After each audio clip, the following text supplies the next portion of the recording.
Hey guys, Nick Horton here, the Iron Samurai, and while I'm sitting out here in the warm sun with a unicorn cup drinking some coffee, I want to ask you a question. And it's an important question about your barbell education.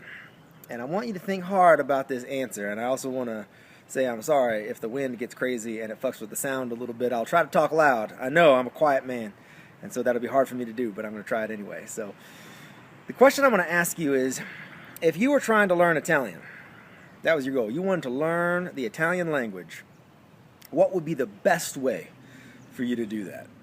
So I'm going to give you three options. You have at least three, possible choices lying in front of you if you want to learn how to speak Italian. And as you might guess, this has everything to do with how you can also learn barbell training. But let's focus on Italian. What are three of the most likely options facing you if you wanted to learn another language? Option number one would be to buy a book.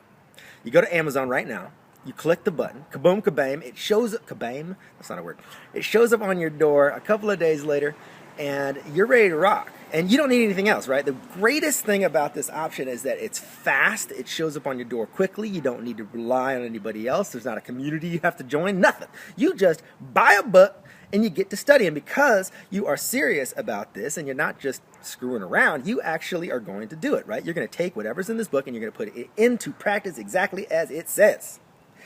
That's the good part. What's the bad part? I was going to say the down part. That doesn't make sense. The bad part is that it's missing out on a lot of the things that are pretty damn necessary to be good at speaking a language. Among them, of course, is hearing the language. It's just a book. So you read now this really basic Italian pretty well. The problem is your pronunciation blows. And when someone's speaking Italian, like you get an Italian movie or something like that, you can't understand a damn thing these people are saying. Not a word, right? You've missed out on a lot of stuff that would have been instantaneously taken care of had you had more than just a book. What's the second option? The second option is you go to your local college and you enroll into a course. And this is way better than the book. There's some really good upsides to this, right? The really big upsides are you have a teacher. Above all else, you have a teacher. So maybe they're using the same book. It's a good book, right? So they're using that book as their text. But the teacher's able to help you avoid those gargantuan pitfalls that you were avoiding before. Really shitty pronunciation, and now you're hearing the language regularly spoken, so you're connecting how it sounds to how it looks and all of this other stuff. So when you watch that movie again, you can actually understand some of what's being said, which of course was part of the point here, right? You actually wanted to be able to speak and understand the language. This teacher's helping you out quite a bit. Plus, you have students in the classroom now. It's not just you and a brick wall. You are able to talk to other people who are in the same position as you, and you're learning. You're actually learning. That sounds pretty good. And it is. The trouble is that it only meets twice a week, and that's about right. You know, most classes in college meet 2, maybe 3 times a week. And as great as the teacher is, as great as the other students are, as awesome as the period of time you're spending in that course really is, even that combined with the study time you're spending on your own, it's not all that many hours per week. Right? And we know how this is. Remember back in high school, you're sitting there in a math class, and I'm just going to take a wild guess and say you're the best math teacher ever. I know that's probably not true, but maybe you did. Maybe you did. He's the greatest teacher ever. And I remember you sat there. You sat there in that math class, and by the end of that lecture, you said, boom, I got it. Holy crap, man. I was so confused about these problems, and now, because of your amazing, brilliant lecture, I finally figured that shit out. Right? So best case scenario, you come away with an epiphany, an outright epiphany in that math class. The problem is, what? You don't see that guy again for a while, right? You don't go back to math for a while. And what happened is you spent 2 days not thinking about it in the slightest. Not even thinking about it in the slightest. And so what happens when you sit down to do your homework? You don't remember it worth a shit, do you? You don't remember a damn thing. Everything about that brilliant, amazing lecture that your teacher gave you, you don't remember anything about. Nothing. Completely clueless. And that's not your fault or the fault of the professor or the fault of the textbook or anything else. It's just a fact of life. If you spend multiple days not thinking about something, you're going to forget a lot of it. If you spend multiple days not practicing a particular skill, you're going to end up detraining a little bit.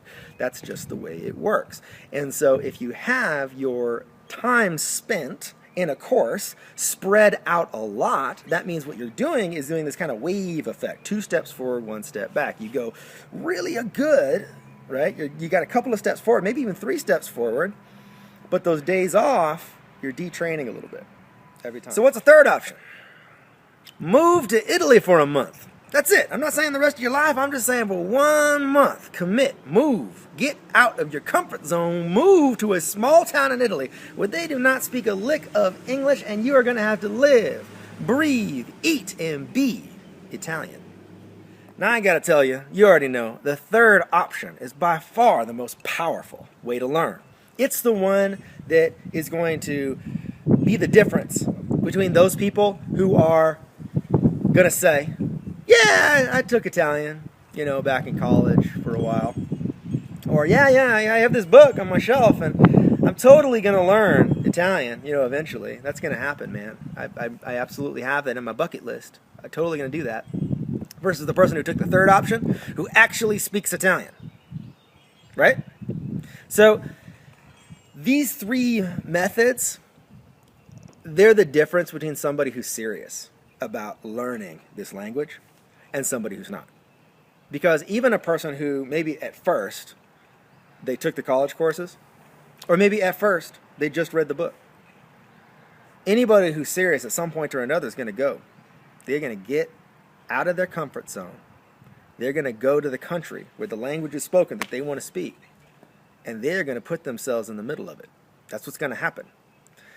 Because it's the only way to actually take a book knowledge, a classroom knowledge, and make it real knowledge. So that's what the 21-day squat challenge is. It is going to Italy for a month. So metaphorically, you are going to move in with us, and you are going to live, eat, breathe, and be the squat for an entire month. 21 days straight of squatting, and then 7 days where we go over exactly what it's going to take to basically come back from Italy.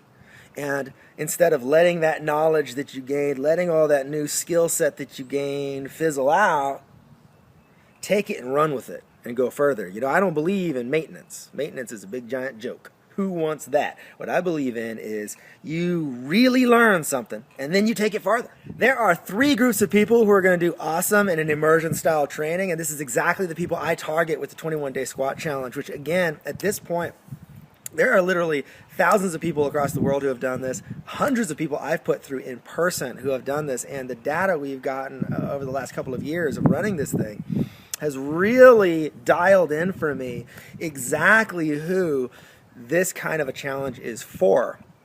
And I think it's for 3 exact groups of people.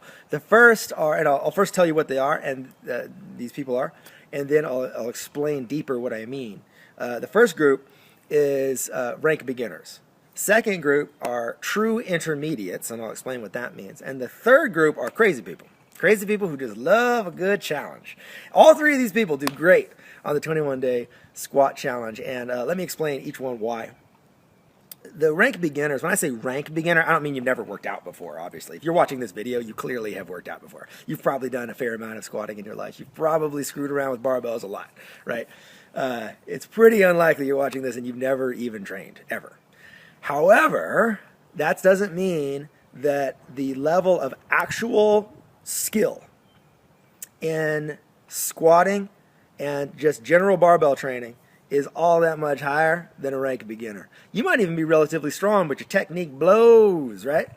Or your ability to stay real tight and rigid the way you're supposed to, or your ability to hit good, solid 1-rep max PRs, or your ability to lift truly heavy for you weight in a way that looks nice, is safe, and is performance enhancing. These types of skills are quite rare for people who haven't put in a dedicated period of time, that going to Italy kind of time in a program.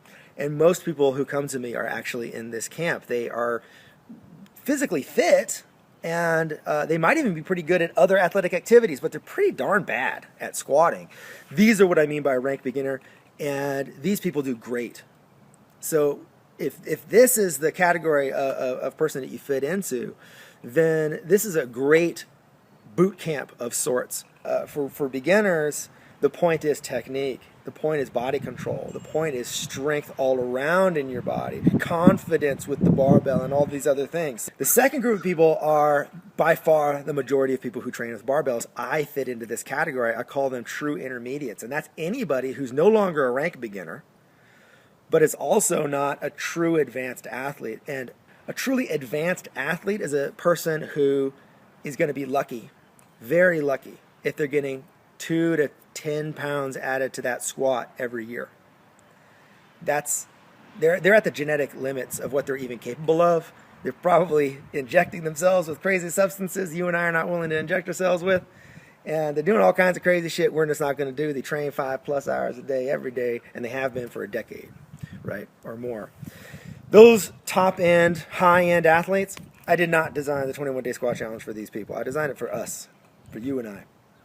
People who definitely could add a lot of weight to their squat, probably hundreds of pounds to your squat. And this is a jump start. It is like an airplane on an aircraft carrier. You know how you just explode that thing off of the aircraft carrier. It doesn't need as much runway in order to get up in the air because of the way they've set aircraft carriers up. They basically slingshot the aircraft into the sky. That's what the 21-day squat challenge is for an athlete of this category. And it's why the biggest gains that people get on the 21-day squat challenge are not among beginners. They're among intermediate. So that's a huge group of people, and they're by far the majority of the people that do well on this program. The last group of people are just crazy people. You know who you are if you fit into this. You see a challenge, and you just have to go with it. And you particularly enjoy challenges that are of this type. That is, it looks impossible. It looks crazy, and yet you see the evidence. People are doing it. Real life people are doing this. They're not, super advanced athletes on tons of steroids. They're just normal people doing this and doing really well and getting great results. But it looks impossible. It goes against everything that I've ever been told. On paper, it actually looks like I might, explode and die. But these people are doing great. And everybody who does it has nothing but good things to say about it. Well, shit. I'll bet I can do it too. I bet I can do it and really see a massive improvement in myself by going through this challenge. Those types of people who love a good challenge always do very well on the 21-day squat challenge because, of course, it was designed by someone like me, and I'm a crazy person who loves a good challenge. Exactly like moving to Italy. It seems like this is something other people get to do. Other people can do that. I can't possibly do that. And yet if you just jump out of your comfort zone and do it, bam! So if you fit into either of these groups, either you are, in fact, a beginner, or you are in the intermediate phase, or you just outright crazy, then make sure you scroll down below, choose one of the options we have available for you, and join us for the 21-day squat challenge. If you're not on Weightlifting Academy watching this right now, make sure you go to weightliftingacademy.com. I never tire of watching people move and transition from pretty clueless to rock solid. And to see it happen in such a short period of time is even more exciting than it otherwise would be. And that's what the 21-day squat challenge is all about. It's a foundation builder upon which you can excel. And I want you to be there. So make sure you scroll below. Sign up for the 21-day squat challenge, and I'll see you on the inside.